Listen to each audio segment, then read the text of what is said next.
Have you ever walked out of a Disney park, looked at your bank account and thought, how did I just spend that much money? And somehow feel good about it? That's not random.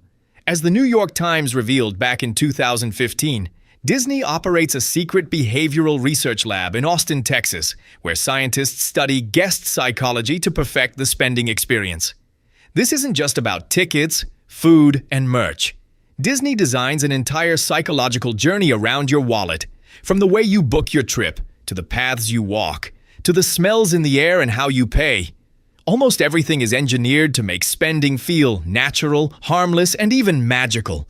In this video, we're going inside Disney's actual psychology playbook to see how they program your spending step by step.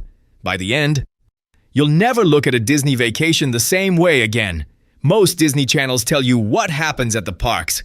This channel explains why it works on your brain.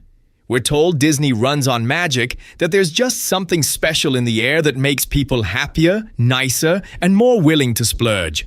But consumer psychologist Dr. Patty Levin, who worked directly with Disney's Imagineering team, revealed the truth. What you experience is a carefully engineered psychological system where nothing important is left to chance. Disney studies how guests move, how they react, what they buy, what they ignore, and how they feel at every stage of the trip. From your very first ad or vacation planning video, your brain is being nudged into a specific emotional sequence: excitement, wonder, comfort, and then justification. You don't just randomly decide to spend more at Disney. You are guided toward that outcome through thousands of tiny, invisible choices the company has already tested and optimized for you. Disney's real laboratory isn't one hidden room. It's the parks themselves, serving as live testing grounds for millions of guests every year. The New York Times reported that Disney's Austin, Texas Behavioral Lab uses eye-tracking technology, heat maps, and guest movement data to study exactly how people respond to different layouts, signs, pricing, and even smells. Every path you walk, every menu you glance at, every souvenir display is part of an ongoing A/B test. They might move a snack cart 10 meters left, test 2 different price points on the same item, or rearrange shelf displays. The version that drives more sales with fewer complaints quietly becomes permanent. When you step through those turnstiles at Disneyland or Disney World, you're not just entering a theme park, you're walking into the latest iteration of the world's most sophisticated psychology experiment. One that's constantly being refined to optimize exactly how much money guests feel comfortable spending without noticing. Before you ever buy that first churro or Mickey ears, Disney has already won the psychological battle of establishing your spending baseline. They use 3 proven behavioral levers. First, bundling. Behavioral economist Dan Ariely's research shows that combining multiple purchases into one package makes each individual cost feel smaller in your mind. Disney packages, tickets, hotels. These send dining plans so your brain registers it as one big vacation cost rather than hundreds of separate decisions. Second, anchoring. Nobel Prize-winning psychologist Daniel Kahneman proved that people unconsciously use the first price they see as a reference point. Disney shows you VIP tours at $600 plus per person first, so regular tickets and meals suddenly feel reasonable by comparison. Third, the sunk cost fallacy. Once you've invested thousands to be there, cognitive dissonance pushes you to make it worth it. That internal pressure justifies lightning lane upgrades, photo packages, and premium dining you might skip anywhere else.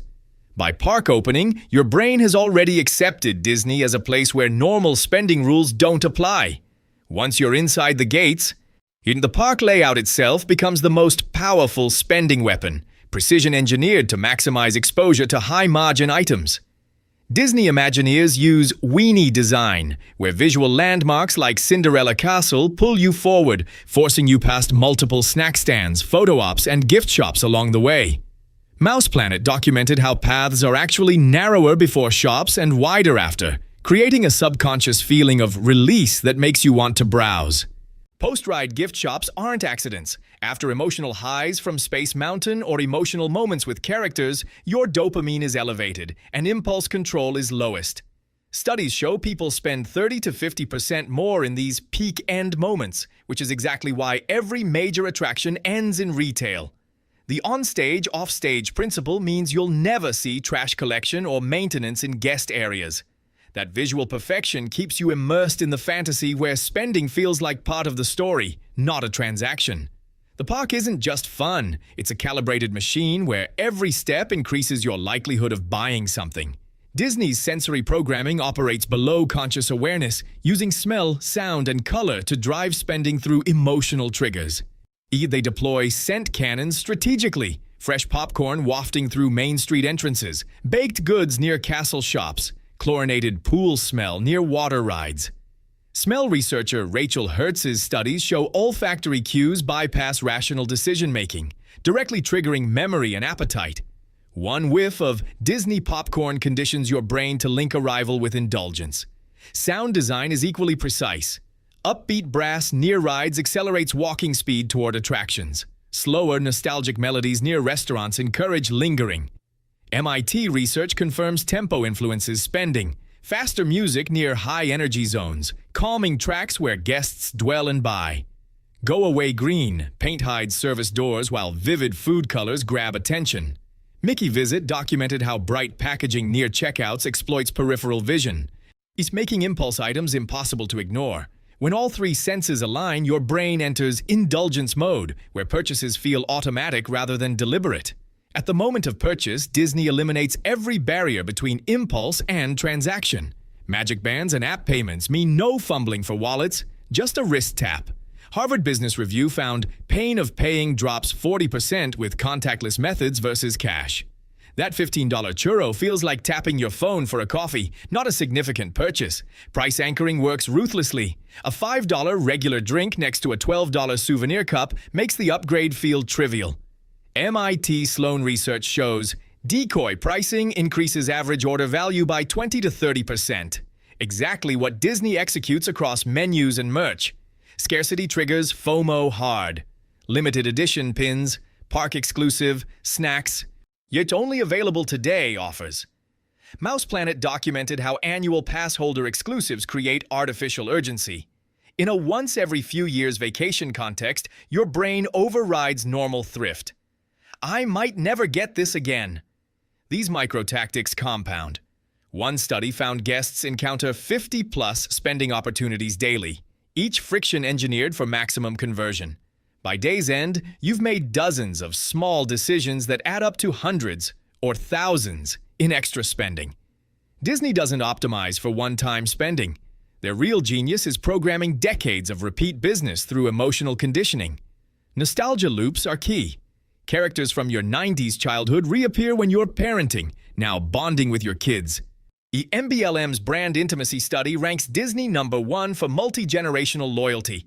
90% of Disney adults were fans as children, creating a self-perpetuating cycle where your kids become fans through your memories. Family rituals cement this. We always get the Dole Whip. Photos by the partner's statue. These micro-traditions become emotional anchors. Cognitive science shows repeated behaviors in emotional contexts create neural pathways tying Disney to family identity. Every photo package, souvenir, and park video you take home becomes free marketing. When you wear that t-shirt or frame that picture, it reactivates the Disney equals peak happiness association. Over decades, spending stops feeling transactional. It becomes preserving family tradition. This creates what psychologists call brand imprinting. Disney isn't just a vacation. It becomes inseparable from your most cherished memories, guaranteeing you'll return and spend for life. Disney's secret psychology lab isn't one hidden room with scientists in lab coats. It's the entire Disney ecosystem, from your childhood movies to Main Street's popcorn scent, to the wrist tap ease of Magic Bands, to the family rituals that span generations. Every element has been tested and refined to systematically guide your emotions, lower spending resistance, disconnect the pain of paying from the pleasure of experiencing, and then anchor those memories to the Disney brand forever. Next time you reach for that park-exclusive pin or Lightning Lane upgrade, pause for 1 second. Notice the music tempo, the bright packaging, the path that perfectly positioned you there. You've just witnessed the machinery at work. Which Disney psychological trick has personally gotten you the most? The smell programming, Magic Band friction removal, nostalgia loops, or the park layout traps? Tell me your story in the comments below. I read every single one.